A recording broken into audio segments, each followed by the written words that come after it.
বড়োলেণ্ড ইউনিভাৰ্চিটিৰ আজি 16th foundation day আৰু লগতে নেশ্যনেল ছায়েন্স ডে চেলিব্ৰেট কৰিছে। ইয়াত মই উপস্থিত হৈ ভাল লাগিছে।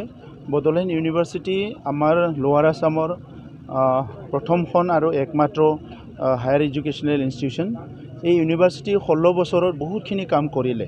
প্ৰায় more than 16,000 ষ্টুডেণ্টক গ্ৰেজুৱেট তেখেতসকলে চাৰ্টিফিকেট দিলে আৰু লগতে বহুতখিনি ৰিচাৰ্চ বড়োলেণ্ড ইউনিভাৰ্চিটিয়ে কৰিছে আৰু এই অঞ্চলত পোহৰ বিলাৱাৰ কাৰণে বহুতখিনি কাম ইউনিভাৰ্চিটিয়ে কৰিলে। বড়োলেণ্ড ইউনিভাৰ্চিটিখন হোৱাৰ কাৰণে আজি বড়োলেণ্ড অঞ্চলৰ মানুহবিলাকে ছাত্ৰ ছাত্ৰীয়ে যিসকলে হায়াৰ এডুকেশ্যন ল'বলৈ বহুত কষ্ট হৈছিলে সেইসকলে খুব সহজভাৱে ইয়াতে নিজৰ অঞ্চলতে নিজৰ জায়গাতে হায়াৰ এডুকেশ্যনটো ল'ব পাৰিছে। আৰু ইতিমধ্যে বড়োলেণ্ড ইউনিভাৰ্চিটি এটা কেম্পাছ ওদালগুৰিলৈ নতুনকৈ স্থাপন কৰাৰ কাৰণে মুখ্যমন্ত্ৰী ডাঙৰীয়াই ঘোষণা কৰিছে আৰু ইয়াৰ কাম ইতিমধ্যে আৰম্ভ হৈছে।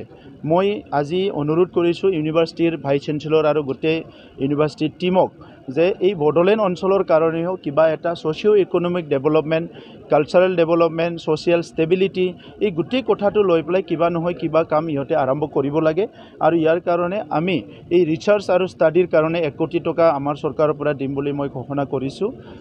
মই আশা ৰাখিছোঁ অনাগত দিনত বড়োলেণ্ড ইউনিভাৰ্চিটি আৰু আগবাঢ়ি যাব। ইতিমধ্যে বহুত কাম বড়োলেণ্ড ইউনিভাৰ্চিটি কৰিলে আৰু অনাগত দিনত ইয়াতকৈ আৰু ভাল কাম কৰিব, মই সেইটো আশা ৰাখিছোঁ।